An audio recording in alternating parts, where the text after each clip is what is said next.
আসসালামু আলাইকুম। আমি তারেক হাসান আবদুল্লাহ। আমি আজকে সকালবেলা বাসে করে ঢাকায় আসার সময়, ঢাকায় ঢোকার সময় গাবতলী টার্মিনালের ওখানে ঢাকা উত্তর সিটি কর্পোরেশনের একটা রসিদ ধরাই দেওয়া হয় বাসে। প্রতিটা বাসে দেওয়া হয় 50 টাকা করে টোল ফি। এখন আমি আসলে জানি না যে এটা কিসের টোল ফি। ঢাকা উত্তর উত্তর সিটি কর্পোরেশনের এই 50 টাকা করে প্রতি বাস থেকে নিচ্ছে।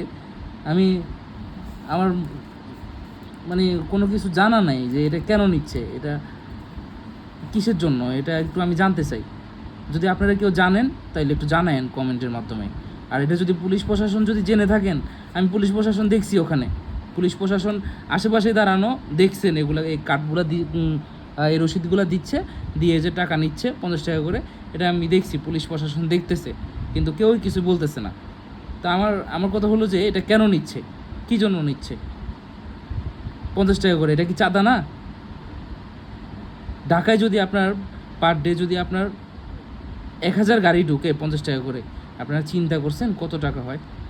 হ্যাঁ, প্রতিটা বাস থেকে নিচ্ছে তারা।